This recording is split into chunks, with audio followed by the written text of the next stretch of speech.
Back to another live stream. We're doing Q&A today, so put your questions in the chat. If you got them, we'll answer them, because I got Steve Keynes with me today. It's going to be a whole lot of fun.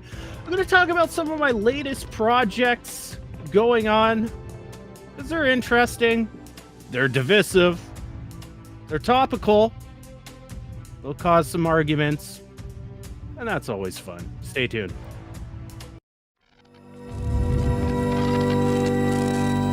You are now relearning economics.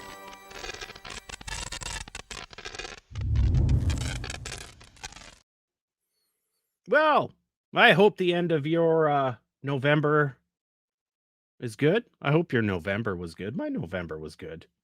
Finally, so they do Movember, where men grow mustaches for prostate cancer. I decided I'd just stop shaving for the last part of November. That's showing my support. But my Christmas tree is already up, so it's time to shave, I guess. We're going to do a Q&A session today because I didn't really come up with a topic. So last night when I was setting up this stream, I was like, oh, shit, I've got to figure out something to do. And I thought, well, we can just do Q&A. So put your questions in the live stream. It can be absolutely anything you want. I've got Steve here with me.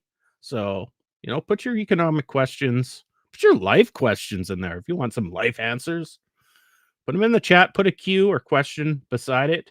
That'll be fun to address that. So I've got a side project I'm working on, and lots of people have gone back to this, but I wanted to go back to it.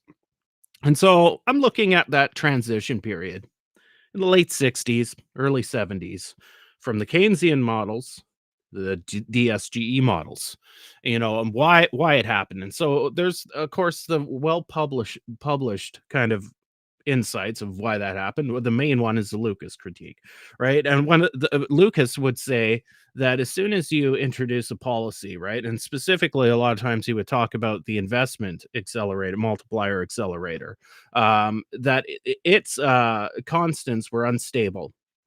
And so you couldn't trust any forecasts as soon as you change policies.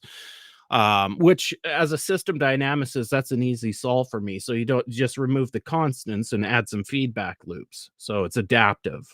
That's really not that hard to figure out. But there was a lot of other things that came about. And one of the conclusions I'm starting to reach is that there's kind of two groups, and Steve will probably disagree with me on this, but there was that you had academia and you had the institutional part of the economy. So you had, central bank figures, and of course that's a gray area. Some of them are flopping back and forth between the two. But essentially, you had the 70s, you had some shocks, and the Keynesian models weren't performing well. Fair enough. And the Keynesian, just to be clear, the Keynesian models as they stand, from that period, I don't think are very insightful because they're limited in scope on what they're looking at. So central banks wanted expectations, right? They wanted to understand a little bit of psychology. They wanted to understand if they go out in the market and they have let's say they go out and make a policy, they want to understand how those expectations change. So they're telegraphing their policy ahead of the actual policy. They really want to understand if people see inflation now, how are they going to react in the future? And the Keynesian models were backward looking, right? So they had legs in them. And that part of the Keynesian model, I'm fine with, because expectations are formed, it's a path dependent process, right? So I see inflation for what it is now. Okay. And if it's a high number and I don't like it, it's based on my past experience and knowledge. Okay. And then I project with my mind into the future, what my expectations are. So I didn't have much of a problem with that part. So it's backwards looking expectations. Now, as a system dynamicist, I also know there are tools where you can just use a trend function, right? So if you want forward looking expectations, you can build that into a Keynesian model. So I built this Keynesian model. Maybe a couple of weeks I'll have it ready to show. That's a trivial issue, and you can solve that in Keynesian model. One of the bigger problems though, with the Keynesian models, is it didn't have like price formation, it didn't have wage formation, didn't have inflation, right? And so there's a lot of Keynesians during that time that were building out models that could do that. I think of the Goodwin model, right? Has those components in it. Goodwin model's a teaching model, right? Just so it shows a business cycle. And you can bolt those in to a Keynesian model. And so I did that.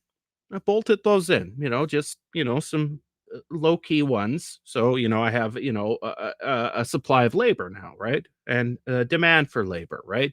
And some wage formation that comes out of that, right? I have some pricing formations based on kind of the distribution of income, right? And I bolted those in. I bolted in some mainstream things like a Taylor rule, right, into this Keynesian model, which actually just damped the initial cycles, right? Uh, which is questionable, and we'll get to that later.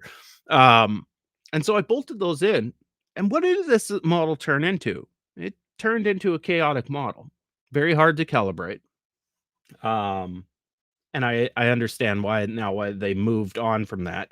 Not because you can't calibrate those systems, it's just economists of the time weren't smart enough to do that, and it's a lot easier just to optimize, systems with micro foundations, with agents that, maximize their utility. It's just easier to do that, and those models that were created kind of addressed the big institutional things. The big institutional thing, expectations and targeting inflation. So a Taylor rule, right?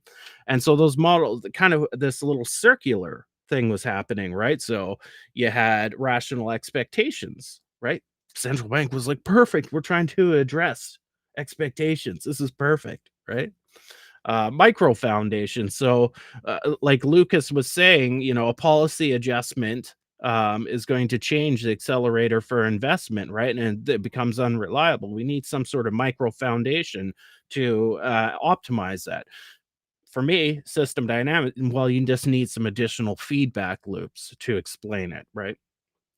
So there's this interesting kind of backstory where so academia is like, well, these are the revolutions of the DSGE model, right? The Lucas critique, right? Micro foundations, and we had all these renaissance, right?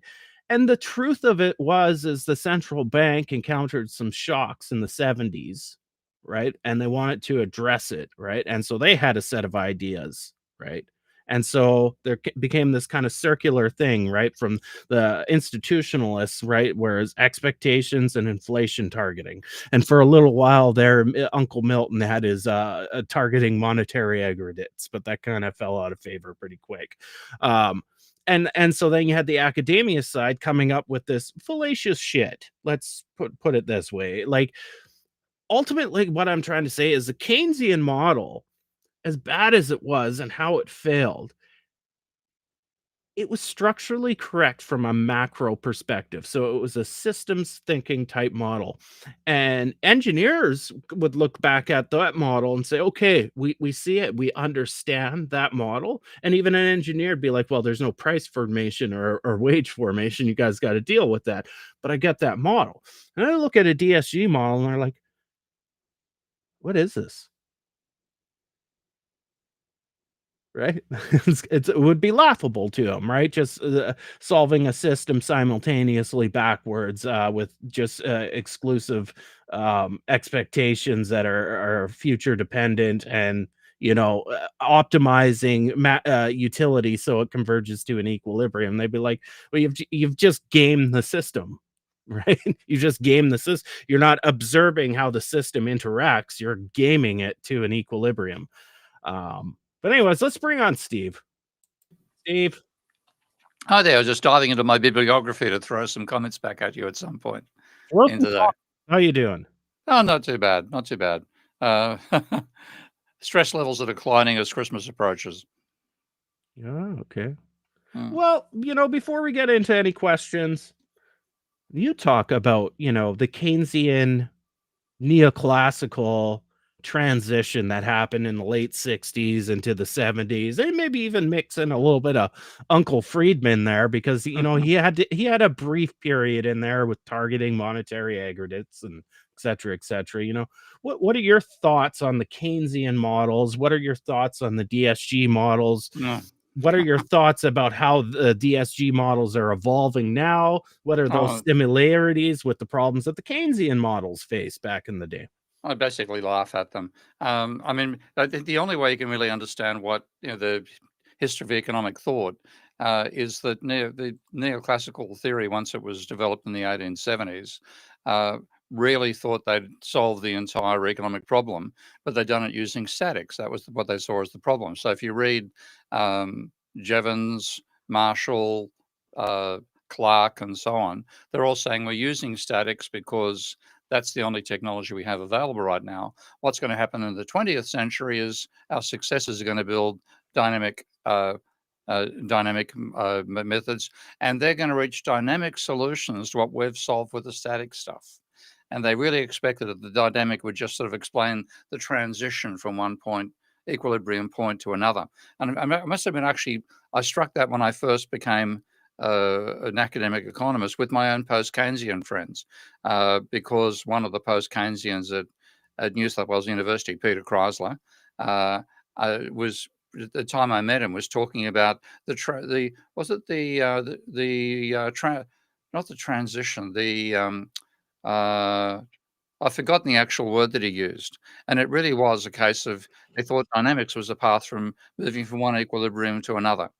That was the mentality which dominated economics. Now, to realize that systems can be out of equilibrium all the time, and that's their normal state, is something that economists of all persuasions really weren't comfortable with. But the neoclassicals, the reason that the neoclassical reached such a state of disarray was that all the static stuff failed. They tried to, for example, prove that this is Volra's model. He took the idea of the Paris Bourse, the commodities exchange in Paris, where there was a room devoted to each commodity, and he then said, imagine a room devoted to all commodities, and you try to reach an equilibrium price. And he thought the process he worked out of attainment would converge to that equilibrium. And then the Perron-Frobenius theorem comes along and proves that's not true. Not as a economic disproof, but a mathematical concept which showed Volra's system had an unstable equilibrium. So every time they tried to get a solution, they got an unstable equilibrium. And that meant that they, rather than talking about equilibrium being a crutch, like something we're using because we don't have dynamic tools in the 19th century, the failure to prove that those tools to work actually led to equilibrium being transformed from a stopgap, which is the way the 19th century neoclassicals regarded it, to a fundamental characteristic of capitalism, which is the way the 20th century neoclassicals twisted it. So they went from saying that, we're doing equilibrium modeling because we can't do dynamics. They ended up saying, oh, capitalism reaches equilibrium. And what do we have to do to reach that equilibrium? Well, that's where we ended up eventually with the idea of rational expectations, because Keynes's major point against the neoclassicals he was surrounded by, he called them classicals, or we'd call them neoclassicals, was he made a wonderful point. I think it was in chapter 17 of the general theory, or chapter 12 more likely, where he said, I accuse the classic economic school of being one of those pretty polite techniques designed for a well-paneled boardroom, where we try to deal with the future, but the present, by abstracting from the fact we know very little about the future. Now, what the after Keynes neoclassicals have done is they reach the same dilemma. You have this the fact that the investment decisions depend upon your expectations of the future, and those expectations are far shaped by past behavior. This meant that you got instability. Well, that can't be. We can't have that. So they came up with the idea of rational expectations, where they can accurately predict the future. Because hey, what are expectations but the predictions of the relevant economic model? And that's what Muth argued in the first place. So this I mean, your perspective was pretty much saying the central banks wanted to bring expectations in, and they used what was being done in the academic area to do that. I think they wanted to get rid of macroeconomics completely. Okay, macro is an affront to a neoclassical because they think the market system reaches equilibrium, and it's all about individual behavior. It's methodological individualism, and here's this bloody macro thing shoved in at the top, which talks about social level behaviors, aggregation, and so on. We don't like that. We want to derive it all from micro. And so that's always been a tendency to try to end up back with a micro-based macroeconomics. And it wasn't just the central banks doing it, it was the academic neoclassical economists as well. It happens that the economists who first built those models, real business cycle models, were actually employees of central banks, but they were evolving between academia and the universities all the time. And their objective was to get rid of aggregate behavior and build it all from the bottom up. The only problem is their models fail to aggregate from the individual, and that's where a lot of the nonsense has come from. Let's do some questions, Steve. We've got some Uh-huh. questions already lined up. Okay. Let's Yep. start with Zoe. I'll get you to do this one, Steve. Is it central banks or financial markets that have the greatest influence on government borrowing cost? To what extent should government borrowing costs dictate political policy? Steve. Yeah. Oh, this is. I'll leave the question sitting there. It's the central banks have got the greatest influence on the amount of money the government pays the financial sector. It's not government borrowing costs. This is one of the reasons you've got to get the accounting right. And again, you're the past master of using my godly tables for building dynamic models. But when you put the government's funding system into a set of godly tables, you find that the rules that are applied for government financing, the rules that are imposed by political decisions, are the why they issue bonds. But if you look at the double entry, you find that the government has a spending program, it has a taxation program, and there'll be a gap between the two. It's then required to issue bonds for the gap between spending and taxation, plus bonds equivalent to interest on existing bonds. That's the requirement they're required to go through. And when the government spends, it puts money in people's private bank accounts, and it matches that with the increase in reserves. That's the increase in reserves causes, as you know, and you've explained very well, the increase in deposit accounts. And then taxation does the reverse. Taxation reduces deposit accounts, and that goes out through reserves as well. So in that case, the stock of reserves is created by the government deficit, and then the government's required to sell bonds equivalent to that deficit plus interest on existing bonds. There are timing issues involved, and there are practicalities, particularly in the days of limited reserves before the global financial crisis, about the timing of all this stuff.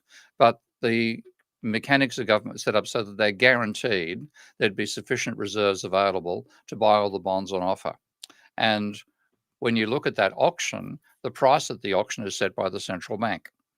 So the market rates, they're not irrelevant. Okay, the central bank has to take some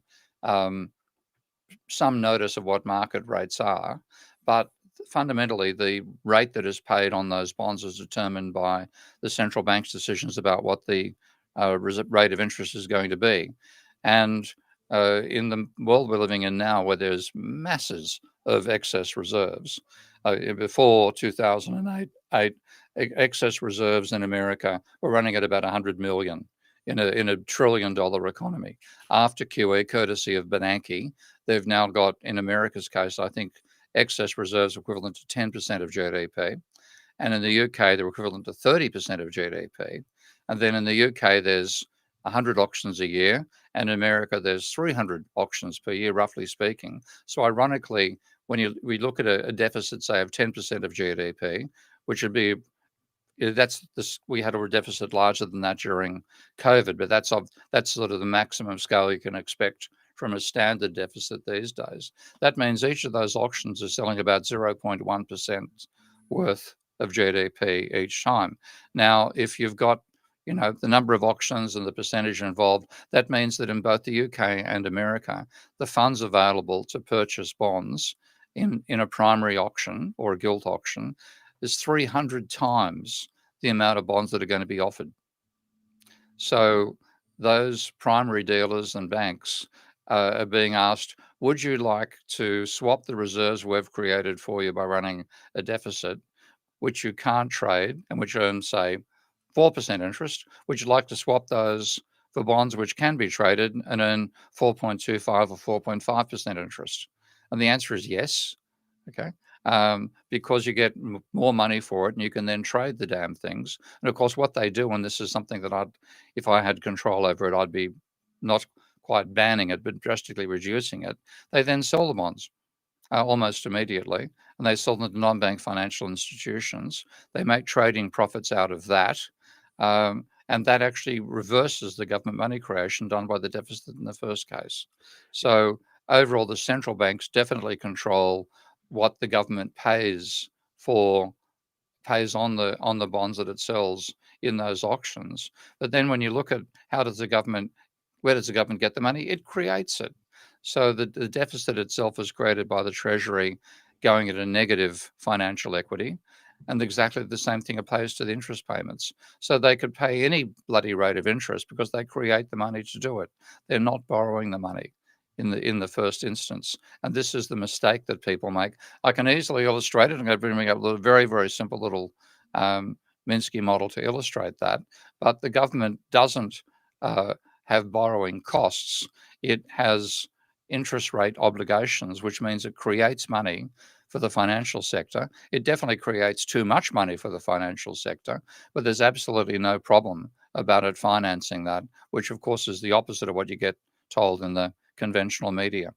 Yeah, no, there's a huge disconnect on the difference between a primary auction and a secondary It's huge. I mean, sale of a yeah, bond, yeah, right? and So a lot of people don't understand that the process of open market operations creates the reserve. So the central bank is purchasing, they decide a certain amount of treasuries to inject reserves into the banking system. The idea why it got overloaded in the first place is they thought that would lubricate the credit system if they flooded the system with reserves. Obviously, this kind of goes back to our argument with Mr. Selgin, George Selgin, that kind of proves that it's actually credit that drives the need for settlement, not settlement driving the need for credit. But that's a whole nother story. But a lot of people really misunderstand that when you or I purchase a government security, that's on the secondary market, and that reduces bank credit, right? It increases the cash equity of a bank, but that's not included in M2. So that reduces, but the actual, if you want to call it funding, is done by the central bank by just purchasing in open market operations past government bonds, right? So it's just funding itself. Obviously, if you assume that the central banks, it is in Canada, because I can say it's wholly owned by the Canadian government. It operates independently, so it's not like a normal government department, but it is wholly owned by governments. And that's the same thing with the Federal Reserve. Congress, with a stroke of their pen, could destroy that bank and it's no more, right? So if you leap to that, then you realize, okay, well, that's just a mechanism of the government itself. So in that case, if they're creating reserve balances through open market operations, that means the government's doing it. In the US's case, the Congress conceded will let the Federal Reserve, through the Federal Reserve Act, create our notes. Now, notice how I say notes, and now it's electronically too with the reserve balances. And so Congress says we'll allow you to do that. And so essentially, that's saying you're a department for us. You're our agent of monetary operations. You are an agent for the US government. And the act of government spending, deficit spending, well, you need to have that convoluted system where you're selling bonds back Yep. and forth.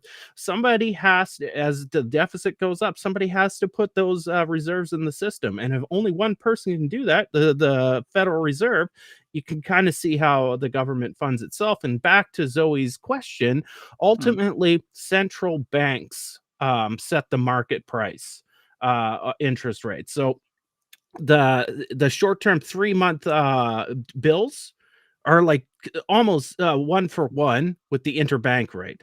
Now, as you go up in duration, you add a risk premium, and that risk premium, if you watch it and plot it out, it's a little jaggedy, but it's just stacked on each duration. And so financial markets give you the random fluctuations, but the underlying rate is always set by the Fed. They control the market. They can swamp the system with reserves, and we could have ZERP till the cows come home, or they can reduce reserves. And also now, bottom line is once they put interest on reserves in 2008, that set a floor. That's a floor. So now you've got the discount window as high as banks will lend to each other in the interbank market, because otherwise they can just go to the central bank and get a loan for 3%. So if the discount window is 3%, banks won't lend to each other above 3% because that bank will be like, oh, I'll just get an emergency loan from the discount window. And the floor interest on reserves says, well, I'm not going to lend this money if the central bank's just going to pay me. Yeah. Right. So I said I'd even transfer to another bank. I can hang on myself and get interest out yeah. of it myself. So Yeah. now, Yeah. now since 2008, it's literally set. It's not even about reserve balances in the system. It's got a floor and a ceiling. And there Yeah. was a good paper that came out, and they called it a leaky ceiling and a soggy floor. That's a nice one. I Because haven't seen that paper. I'll get a so reference from you later. Yeah. so some account holders with the central bank, like the big housing companies, Fannie Mae, Freddie Mac, they don't get interest on reserves, so the floor can be a little bit leaky. And there are situations where, for whatever reasons, commercial bank will not go to the discount window because that opens them up to some official auditing. They'll still go to the interbank market and get a loan that's above the discount window. So you can extend outside of that, but that channel's pretty rock solid now. Yeah. And bottom line, the interbank market and the 3-month treasury bill and the 1-year bond in the government is the benchmark that sets all the other rates, including the 10-year rate. The 10-year rate basically dictates like mortgages, right? And Yeah. it sets all the rates in the market, which an added risk premium on top. The Fed and central banks around the world literally control interest rates stacked, and then risk premiums get stacked on top. But we got to do another question. Or do you have a little model you Well, want to I show? want to actually, because it's ridiculous how important this question is. I saw somebody saying, this is what 6520 blah blah blah. Am I the only one who's bored by this stuff? No, you're not. I'm fucking bored by it as well, because it's just simply accounting. And if you understand the accounting, all the crap that's put out by politicians about the dangers of government debt, the bullshit that Reeves is going on with yesterday in her Treasury statement, all the panic in the state, the mirror, it's all because people don't understand the accounting. So and having been the person who designed the software that lets you see the accounting, to see people getting this wrong, and literally quite wrong in terms of the accounting structure, it drives me to fucking distraction. I wish it wasn't there. So you think you're bored. Imagine being me, knowing how this stuff actually functions. So what I've done is, and I'm going to be presenting this actually tomorrow to Corbyn's, your party, I've put up the type of model that textbooks teach about how government borrowing works, which is based on the model of loanable funds. Now, that's a myth. I think there's, George and all these fellow myth maintainers are trying to hang on to this bloody religion, which is all about it. It's all an attitude about saying the government shouldn't exist fundamentally. That's a huge part of the neoclassical mentality. And I said, look, I'm going to put your model in to Ravel, and show that if your model was correct, then you'd be right. The government does borrow from the private sector. The government can be at the mercy of bond markets, and the government, if the government isn't responsible and doesn't run a balanced budget, we're going to have a impossible level of interest payments, all going to be disaster. We're all going to be ruined. So I've put that together, and it takes me, and I'll see how I go trying doing it live here. It takes me about a minute to say, actually, you've got the debt in the wrong location. It's not the case that the bonds are first sold to the non-bank private sector. They're sold to the banks. Okay? And it's also not the case that the government banks at private banks. It does have some accounts there, but it banks at the central bank. I simply change the accounting and the problem disappears. So that's the prelude. Here I go. I'm going to push my luck and try to share my screen again. You know, I know you sort of get querulous about that sometimes, Ty, but let's see if it works. So entire screen. So let's see. Can you see my screen yet? There we go. Okay. So this is putting together in Ravel, the belief that the banks don't actually lend money. Banks are simply intermediaries, as they nauseatingly call them in all the bloody economics papers and textbooks. So the idea is that both the private sector and the government are two entities that bank at the private banks. And if the government spends, then what it's doing when it's spending, it's putting money in people's private bank accounts. So that's a negative for the government's account and a positive for the private sector. Then when it taxes, it does the opposite. So tax takes money out of private sector bank accounts and puts it in the government's. Then the government's required to sell bonds. And those bonds means, again, the sale of the bonds transfers money from the private sector to the government. And it then has to pay interest on those bonds, which transfers money back the other direction. So that's the mentality that's what people think is the actual structure of the financial system, if they've made the great mistake of believing an economics textbook.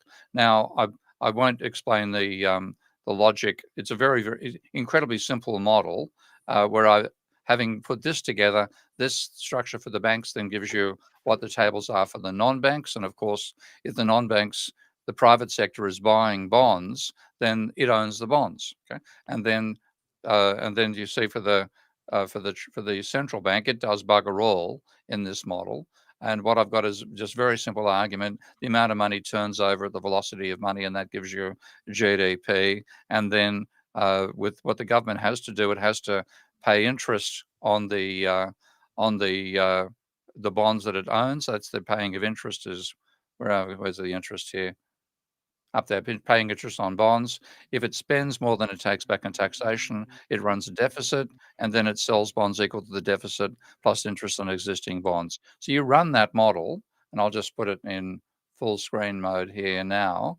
And so I think I've got it just set up so I can show the actual tables here. So I've got the government running a 1% of GDP deficit, which is quite trivial. And what you get, no change to GDP, because in this model there's no money being created.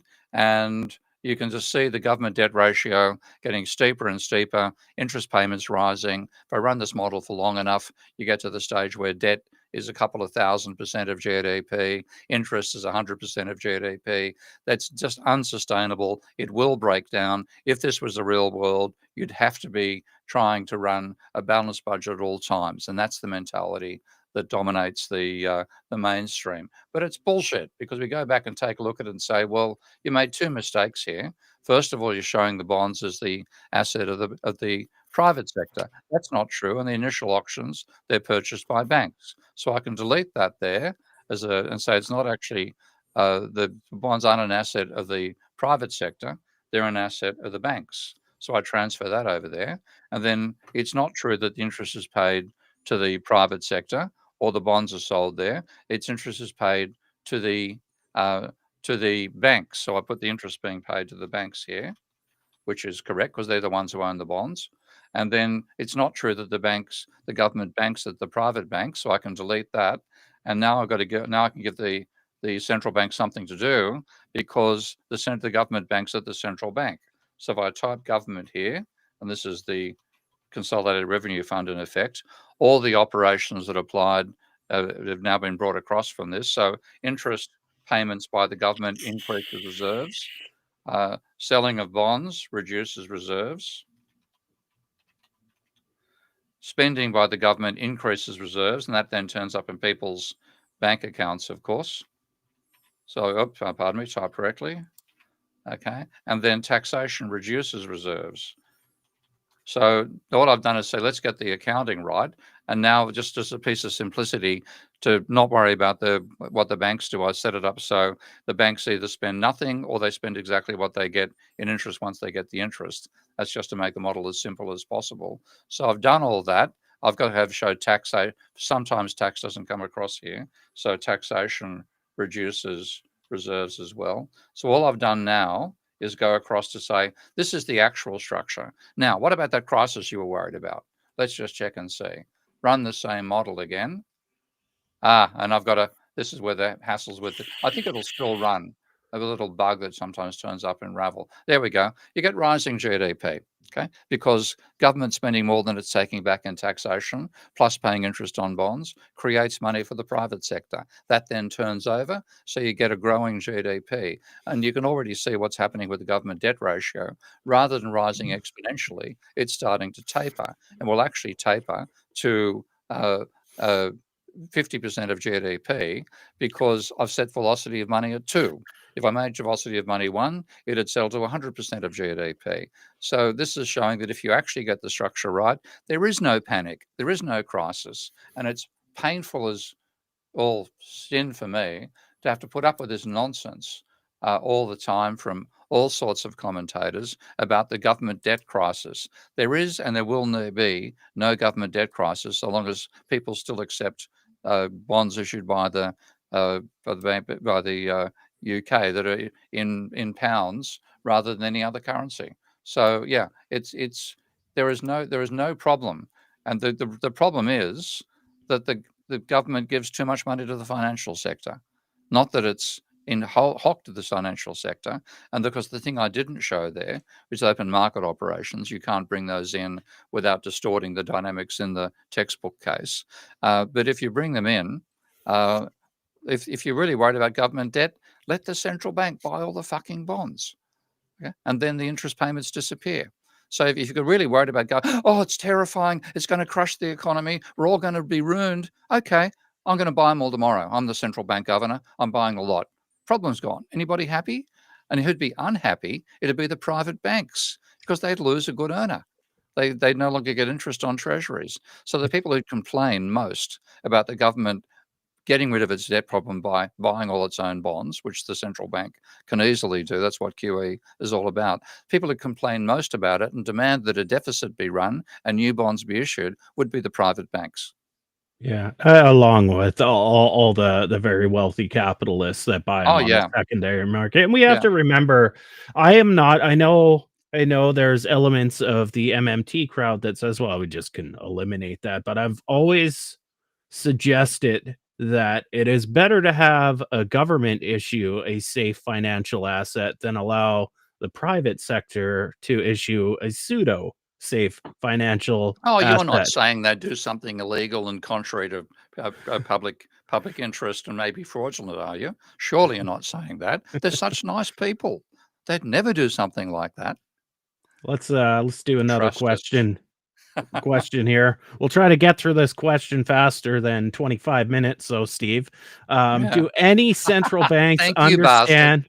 Do any central banks understand and recognize that Friedman got monetarism causality backwards, and as such, their interests are intrinsically inflationary, i.e., not mitigating? I had to work through his spelling mistakes there. Sorry. Okay, yeah, that's how that happens on YouTube.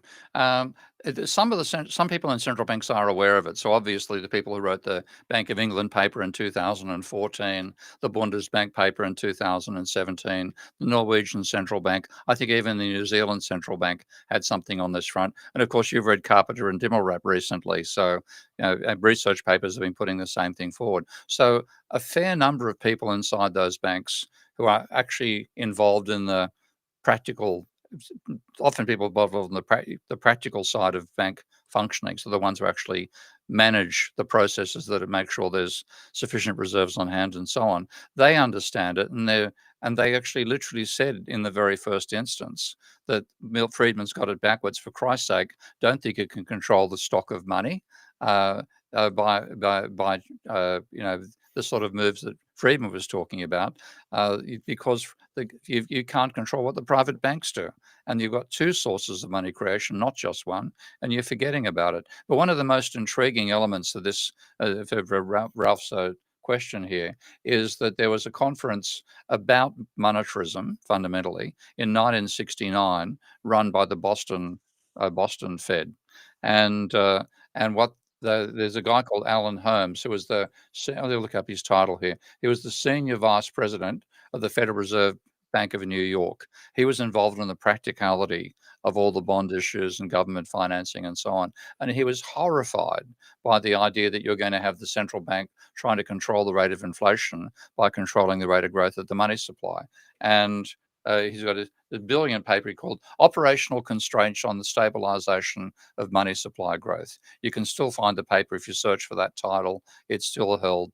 I think it's the one of the other Feds that actually holds it. But in talk, he finally got to, he criticizes like crazy Friedman's ideas, but he finally says the idea of a regular injection of reserves also suffers from a naive assumption that the banking system only expands loans after the system have put reserves into the banking system.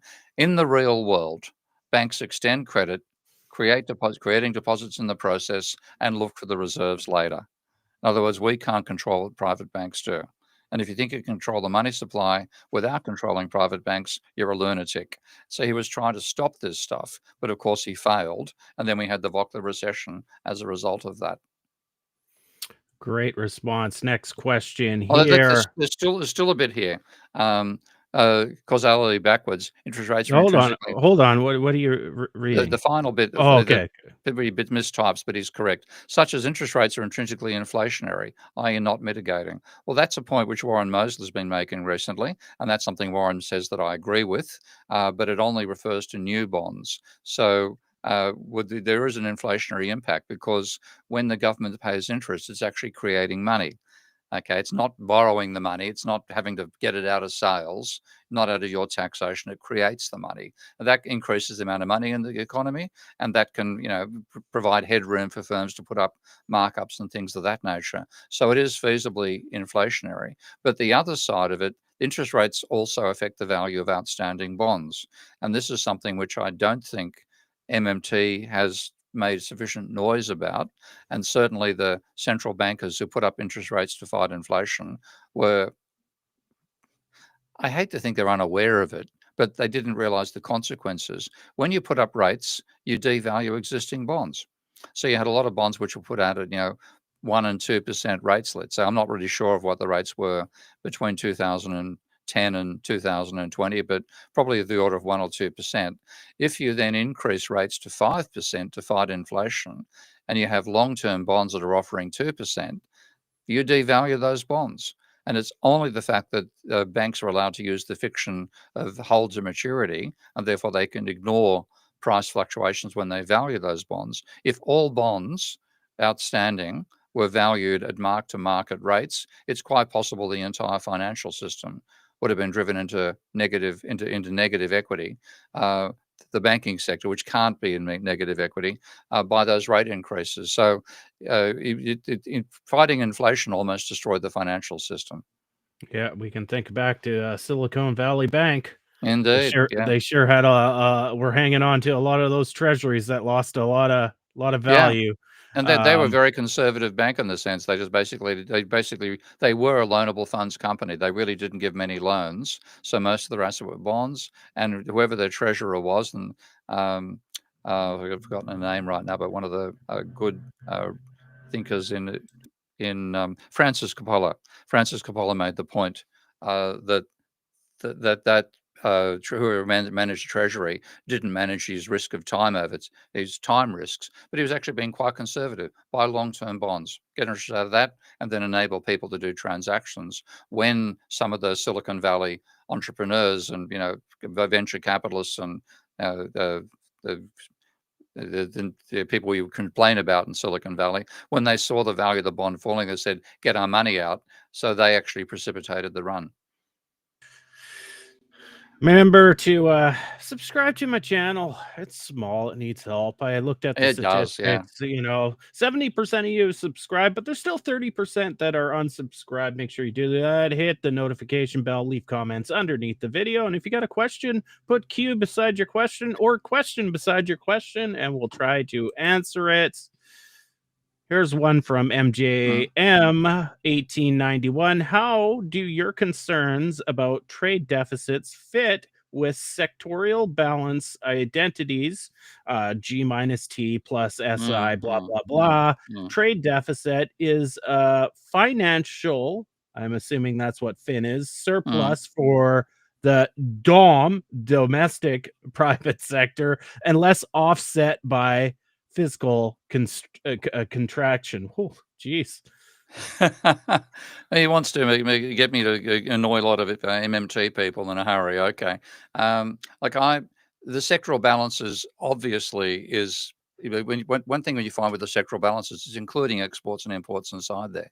And you get a lot of arguments from people in MMT, which basically argue that there's no impact on the money supply from what happens with the trade balance. But when you do the sectoral balance argument, sectoral balances is absolutely part of working at that sectoral balances. So what I've been arguing is multifaceted element to it. But a trade deficit is something which undermines your manufacturing capabilities. If you have a trade deficit, you are buying more manufactured goods from overseas than you're producing yourself and selling to the rest of the world. And you particularly look at the case of America with an overvalued exchange rate, because the American dollar is the reserve currency internationally. Your manufacturing sector is at a disadvantage to begin with. You might be facing a 30% or more price disadvantage just because of the high valuation of the US dollar versus other currencies. That means that you are going to be basically transferring money creation from your country to another. I know the dollars don't leave America, okay? But what happens is the dollars go from being an asset of the Federal Reserve to an asset of another central bank. And then on that central bank's ledger, that increase in reserves turns up as money in the deposit account of the firm that sold the goods that caused the trade surplus in the first instance for that country. And they don't have to convert them all. This is one of the what do you call it?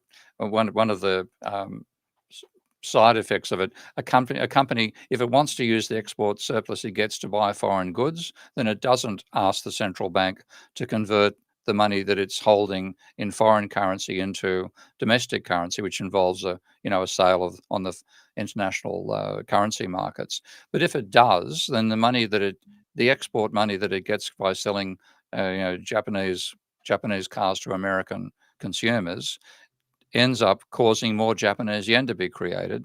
And that gives a higher level of money in the account of, let's call the company Toyota, which means Toyota can invest and keep ahead of American manufacturers. So I just see the MMT attitude on trade as stupid, frankly. Okay, let's be impolite here. It's making the mistake of believing that much the same mistake neoclassicals make, who believe that if you optimize the allocation of existing resources, that's the best growth strategy over time. It is not at all. You optimize what you've got goes nothing about creating new resources. So I see MMT as making the same mistake that neoclassicals make when it comes down to international trade. And I have started building an alternative model involving investment as well, to show that if you're under trade deficit, you reduce your money supply, you reduce your level of investment, you deindustrialize. And I think that's the main mistake I see with MMT, is they end up arguing on the international trade stuff for what ends up being deindustrialization of the countries that take their advice. I'll skip ahead on the questions here because you've asked it a few times here. Something I don't see and I don't believe in, and seems very Marxian. Provide an adequate explanation for the falling rate of profit, and if you don't think it exists as a secular trend, explain why. Steve. Well, that's going back into my deep work on Marx. Okay, well, that's the first bunch of economists I really annoyed were Marxists. I suppose I annoyed the Vice Chancellor at Sydney University and the professors by overthrowing their department as well. But in terms of academic work, it was the Marxists I first annoyed. So the argument for the falling rate of profit comes out of Marx's labor theory of value. And what Marx argued was several assumptions he made. First of all, that labor is the only source of surplus value. So the reason that surplus is created is that all commodities are bought and sold at their cost of production, which is the classical school, not the neoclassical school here. So prices are set by the cost of production. That therefore means how do you make a profit was a real dilemma, and neither Smith nor Ricardo solved that problem. If you read them completely as I have, they, like for example, Smith, he said that before we have an accumulation of capital, goods exchange at the ratios of the amount of labor involved in capturing this. So if it costs twice as much labor to capture a beaver as it does to capture a deer, one beaver will sell for 2 deer. He said, well, once capital accumulates, something must be given for profits. He literally only said something. There was no explanation of profit. So Marx's first contribution is to say, well, assuming that labor is the only source of value, which both Ricardo and Smith appeared to do, then how do you make a profit? Well, the answer is when you hire a worker, you pay his cost of production.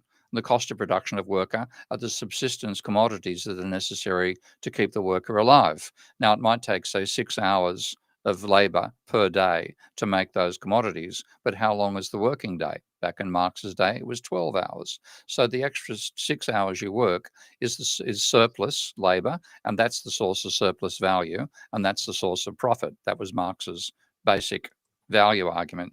Then he said that he assumed the ratio of surplus labor to necessary labor. He called necessary labor C, V for variable capital, but it was the amount of basically the means of subsistence. So the ratio of S to V was constant across all industries. Yeah, he assumed. But then he said, of course, the machinery is not constant across all industries. So some industries have lots of machinery and little labor. Other ones have little labor and lots of labor, very little machinery. But he assumed the rate of profit was constant. And the rate of profit he defined as surplus divided by constant capital, which is machinery, plus V, which is labor. And he assumed that over time there was a tendency for the ratio of constant of machinery to labor to rise, and that would cause the rate of profit to fall. Now, that is all based on the proposition that labor is the only source of surplus. And that was Marx's argument from 1844 until 1857, when he, by sheer accident, reread Hegel's, I think it was Hegel's philosophy of right, which had been, his book had been returned to him by somebody who'd borrowed it for 13 years earlier. And in reading that, he started to think in Hegelian terms, and he came up with the idea of the dialectic between use value and exchange value. And this was to him an incredible revelation, a dramatic expansion in his understanding of capitalism. So what he said was, rather than profit emanating from the gap between the total labor and the amount of labor necessary to keep a worker alive, which was unique only to labor, he then said profit comes out of the gap between use value and exchange value in production. So when you and I buy a chair, for example, its use value is we can sit in it. It doesn't produce any surplus for it. When a capitalist makes a machine or makes anything at all, he's buying or buys anything. He buys it not for its use value, but for the fact he can make exchange value out of it. So what then Marx then said is that the capitalist buys, and then he then applied the same thing to labor. So he said the exchange value of a worker is the means of subsistence. The use value to the worker is the number of hours that the worker can work for the capitalist in a factory. If you measure them both in hours, there's going to be the use value is going to be 12, the exchange value is going to be 6. The gap between the two is surplus value. Now, that was a more sophisticated explanation than saying it's just the specific characteristics of labor, because Marx is now saying that it's something that the source of profit is the incommensurability of use value and exchange value, which applies to all commodities. So it went from being something which was specific just to labour to something which was a common characteristic for all commodities. Then he applied the same logic to machinery. And oh dear, what he concluded, and this is in the Grundrisse, I can actually find the quote, but it'll take me a time to find it there. He actually concluded, he said it also has to be postulated, which was not done above, that the depreciation of a machine is not proportional to its contribution to production. And that then realize that means, hang on a sec, that means the machine can be a source of surplus value as well. Its depreciation will be its exchange value. What it can contribute to production is going to be its use value. There'll be a gap between the two. That's another source of surplus.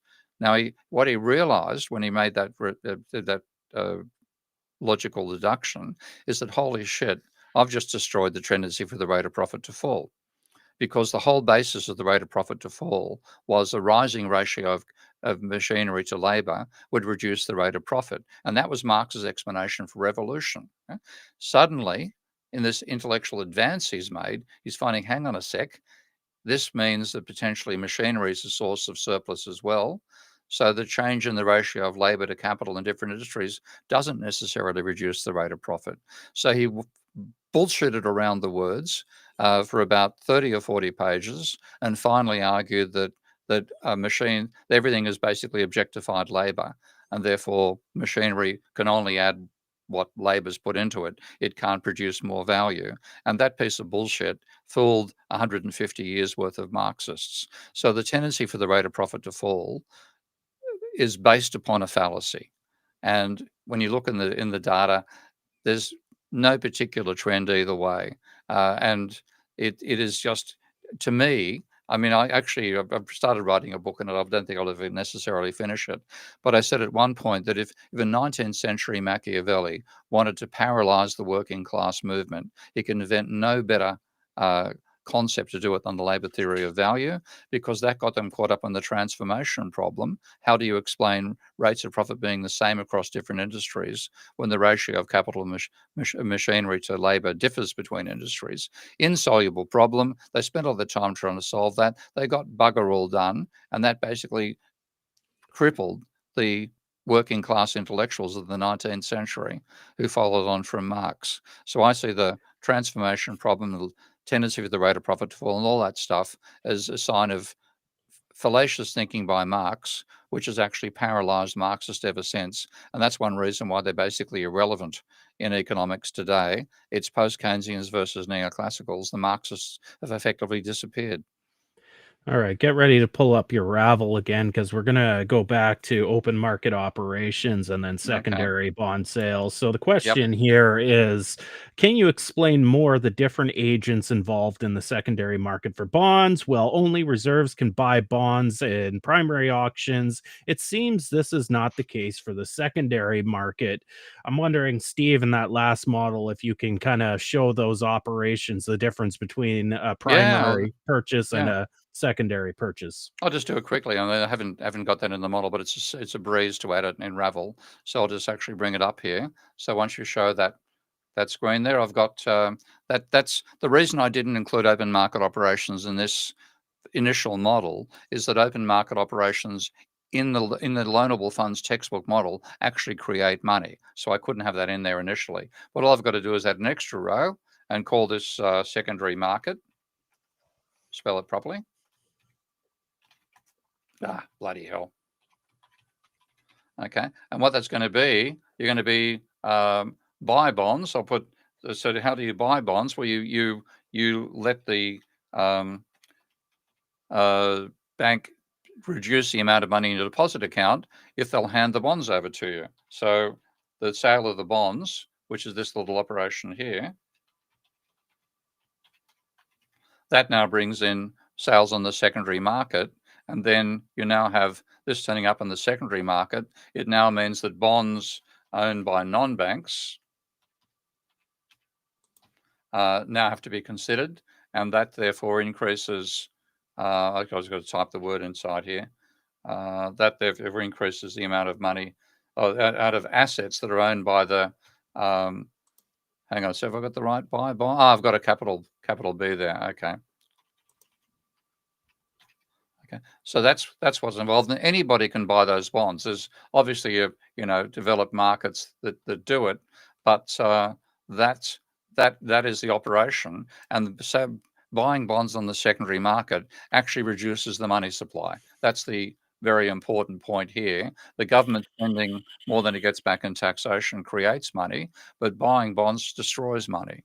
And in fact, it destroys so much money that, according to Richard Vague's figures, more than 90% of the money created since 2000 has been created by the private banking sector system, not by the government deficit. So, as much as MMT quite rightly raves on about government finances and government creation and so on, in fact, most of the money that's created is actually created by the private sector and not by the government. So this is just completing that model of now. Hang on, I've got the same mistake.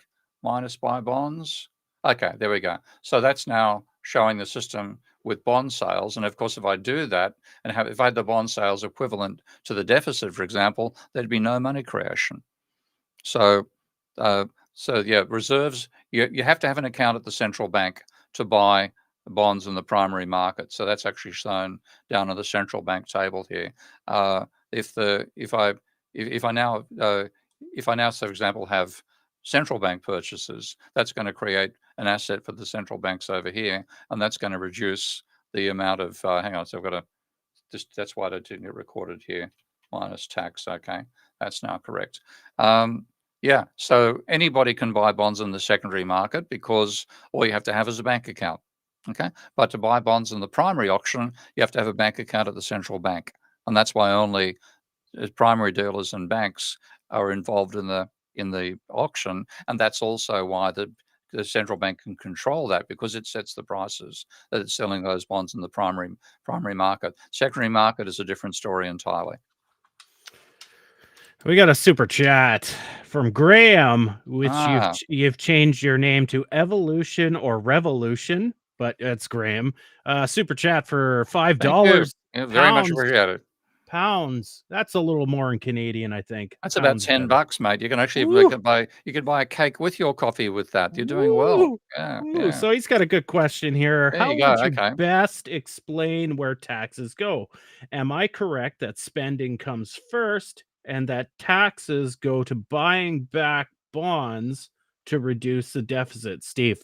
No. The spending comes first and taxes go to taking some of that money out of circulation. That's the main role that taxes have, which is one reason why I'd rather get rid of income tax and find another way to take that money out of circulation. But the bonds, the bonds themselves, what the bonds do is enable the government's account at the central bank not to go into overdraft. So I might, let's see if I can actually show that here. But yeah, the inflows into the government's account at the central bank are taxes and bond sales. Okay. Now, if you only had taxes and government spending and interest payments, then because the deficit is equal to spending minus taxation, so that's taking money out of the government's account. Interest payments also take money out of the government's account. If they didn't have any bond sales, with certainty, the government account at the central bank would go into overdraft. So what the bond sales do is give you another revenue source, which is equal to the outflowings for the remainder of the system. And the bonds sales therefore mean that the government's account at the central bank remains non-negative, potentially positive. So bond sales enable the government not to go into overdraft at the central bank. That's what they really do.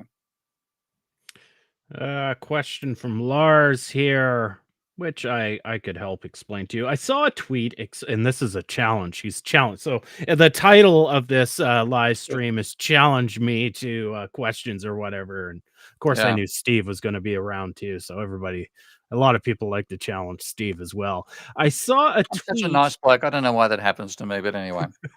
I saw a tweet explaining how the Fed probes primary dealers about what they are willing to pay for each auction before setting an initial rate to offer. So banks set that rate. Now, there are two classes in the primary dealers. So there are those people that collude with the primary auctioneer, which is the central bank, about what rates they're willing to pay.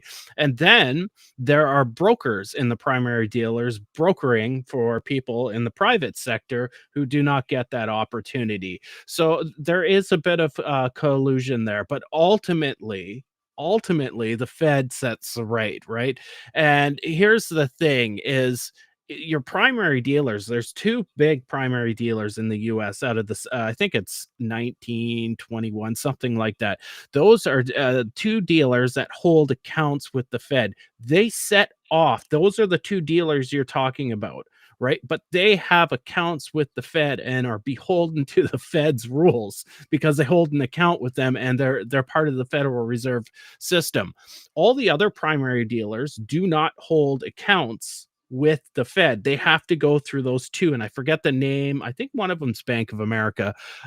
They have to actually go. So the primary dealers below them have to go through those two primary dealers as brokers, and the other 19 primary dealers, they broker for people in the private sector that want to participate in a primary auction. So if I had the right qualifications and I was a little investment company, I could go participate with bank credit in the primary auction if I wanted to, but it's still done in reserves because I go to a broker primary Mm, dealer. That primary dealer that's part of the primary auctions, they go to the two big primary dealers in the US. I remember one's a Bank of America. I can't remember what the other one is. Those two mm. banks have accounts with the Fed. Those accounts all settle. All the auctions are settled through those two banks, and ultimately those two banks can go to the New York Fed that runs the auction, and they can say, you know what, we need a little work on our balance sheet. And I imagine those meetings happen, and the New York Fed, maybe the president, who knows, says, okay, sure, whatever. Yeah, that collusion exists, but you have to ask then, those two primary dealers are part of the Fed system itself.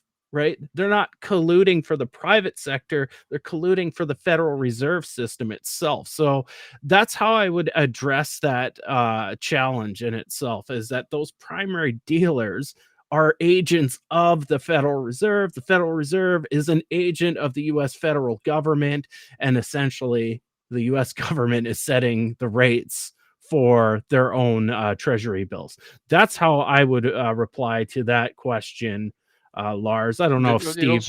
It also comes back. I had a bit of a discussion on Twitter, which I didn't follow through because I was too busy. But one person was arguing, surely the rates set in the secondary market affect what the Fed offers in the primary market. Yes, that's true. Okay, they will take a look at it, and particularly if you have a bunch of, you know, rubber-minded neoclassical economists who believe the market rules everything, they'll take the bond markets much more seriously than I would if I had that same position. But the example he gave was, what about if they had negative rates on reserves? So, okay, why do banks get out of reserves into bonds? I said, well, one, possibly, you mentioned a negative rate. I said, well, if there's a negative rate on reserves, the only way you can get rid of that negative rate is to get rid of the reserves. And you get rid of the reserves by buying bonds with the reserves. So there's a way in which the unattractiveness of reserves is part of why people buy bonds in the primary market. Okay, and that was doubly so when we had the period from Volcker on, where rates were extremely high and they were coming down. So you got a double whammy, because if you bought the bonds, first of all, you went from things which gave you no interest, which was the original state for reserves, to things that gave you interest. So you swap a non-income earning asset for an income earning asset. But secondly, you can't trade reserves. You can lend them, but you can't trade them, whereas you can trade bonds. So they said what effectively happened every time an auction occurred is the Treasury saying, well, would you like, or the Treasury and central bank together are saying, would you like to swap a non-income earning, non-tradable asset for an income earning tradable asset? Anybody that doesn't say yes, please, is an idiot. They're not a bond vigilante, they're a fool. Okay. And the whole idea that bond vigilantes would refuse that offer is crazy, because if they refuse the offer, then they are giving away free money. And that even applies in the days now when you charge interest on reserve, or pay interest on reserves, because you get more interest on bonds. So and bonds have got the danger of changing their value level. Of course, reserves don't face that problem, and that's become an issue with rising rates recently. But fundamentally, you're turning down the opportunity to make money for free, or to reduce your losses if there's, say, negative rates on reserves. The only way you can get rid of the reserves is by buying bonds with them. So all this stuff means that the power really lies with the central bank in setting those rates. And the people who believe there's bond vigilantes, forget it. They're irrelevant to the primary market. Well, yeah, of course. The bond visual, they can go in the market and try to adjust. The Fed can just jump in and go and purchase any duration bond at once and change the outcome, right? Yeah, So yeah. it's That's they the have. other thing. When you look at because the central bank is the only bank that doesn't have to maintain positive equity.